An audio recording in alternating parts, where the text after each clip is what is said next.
Well, hi everyone and a warm welcome back to the channel. Dave here from the Caravantastic crew. I've been asked by a few people if we could put a video together of how we set up the caravan when we get to site. And the easy answer to that is yes, I can. And I've put it together for this week's video. So if you're an absolute beginner, a newbie, I think you'll find this really useful. Here comes the video. So Helen's done a cracking job of getting us on the pitch. She's reversed on nice and straight. So what we need to do, Hel, is see how level we are. If you just come in and I'll show you the spirit level. Pretty much spot on, so really happy with that. If we go the other way, and I know you'd probably put these on the floor, pretty much there I'd say. Always good to have a little slope because you need to drain your water away. So a little bit of a slant's fine. Next thing we want to do is we want to get the lock on. So we have to be sure that this is in the right place. As you can see, it's not.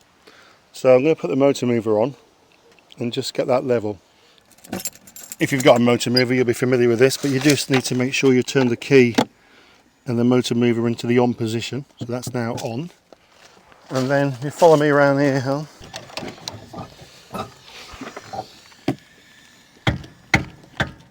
Cool. Never known it to be that stiff before. So motor mover's on. Just need to get the remote control. So yeah, you just press both buttons to fire this up. That's ready to go. And then if you just look down here, we do need to go forward slightly to get that in the centre. And then literally forward, and I just get that little line here pretty much in line with that. It's a bit too far, so let's go back a bit. And then we're about there. So the lock should fit on there now, nice and easy. The number of times that we've pitched up and then I've realised that's not aligned, it's been a pain. Take your little dust cap off. Every Alco lock is different depending upon the caravan that you have. First thing you have to just do is just slot in the little bolt. It's got a strange looking key to it, and that makes your key unique. Slot that in. It's slotted on perfect, so you know you've got the thing in the right position.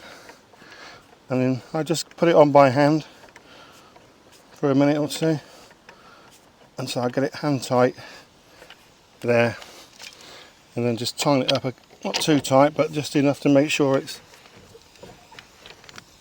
there we go, that's a lovely fit.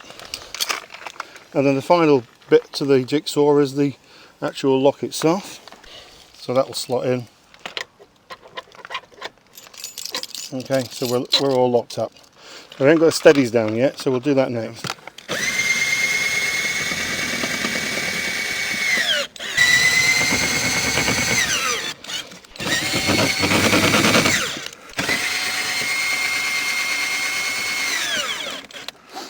So next thing is get the electric on. The thing about this is make sure you plug into the caravan before you plug into the actual electric hookup on the site. So into the caravan first. This is a 10-metre cable. This is the short one because we've literally only got to go to here.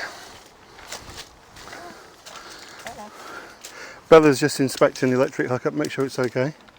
One thing I have noticed is these pitches are very straight and level, which is fantastic.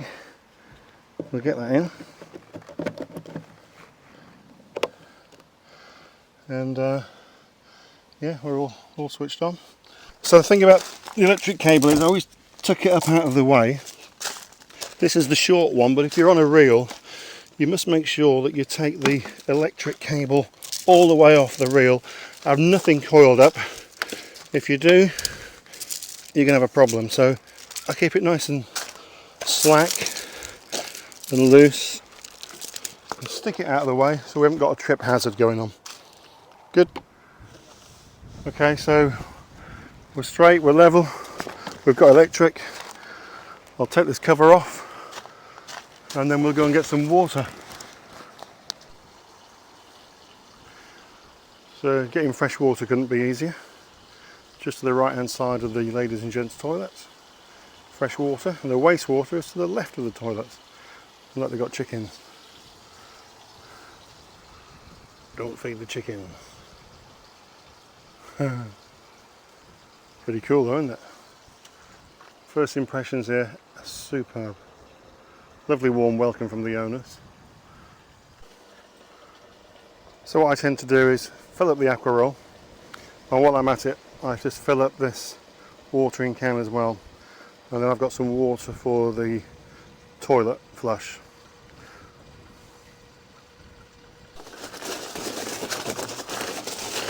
Right, so having got the water back to the pitch, simply a case of getting the aqua roll here in line with your ultra-flow water intake, your Truma connection there. Now if this was low down I would stand it on a couple of blocks to bring it up, but it's not too bad. And normally I keep the pump in the sink, and as you can see it does sort of coil up a little bit, so I just straighten it out a bit like this before I put it into the aqua roll and plug in. That's good. Ready for pulling through the other side now. Up next then, the Wastewater.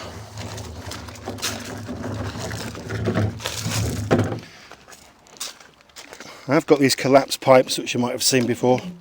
Got about 8 or 9 or 10 of these, I can't remember now, but only ever normally use 1 or 2.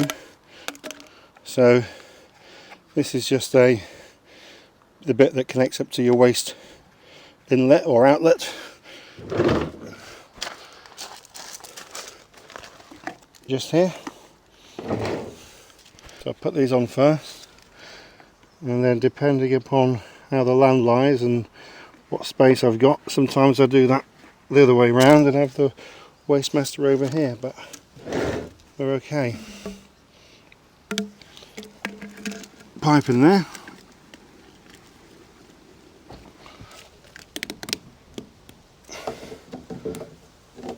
And straight in. So that's got a little bit of a slope down, so the water will flow nice and easy into that. So that's good. So the final water job is here. Make sure that the toilet flush is full. And that's why I fill up the watering can. There we go. I don't really measure the pink out, to be honest. You probably should, but I'll just tip a little bit of pink in there.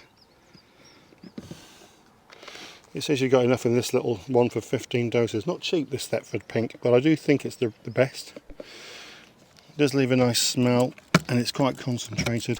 Okay, Helen, blue jobs are nearly there. How are we getting on with the pink jobs? Well done, mate. Yeah, pink jobs are always easier, but look, they do involve a sandwich for me, which is fantastic, and a cup of tea. No matter how far you've travelled, you need a sandwich and a cup of tea when you get there.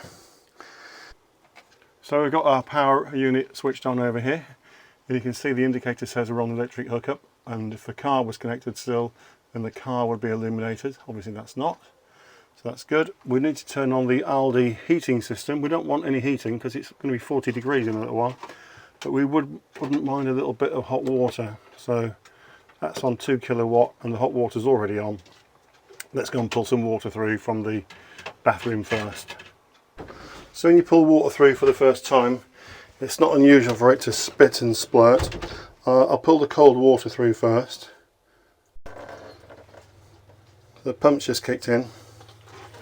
So there's a little bit of water in the pipe still from the last trip here. But when that's pulled through, that should start spitting and splurting a little bit. There it goes. So here in the kitchen, same thing. This should come through quicker because we're much closer to the tank, so that'll split for a little while. There you go. And that's through on the cold. Do the hot the same, because we're literally right next to the water tank here. That's already through. We're fine.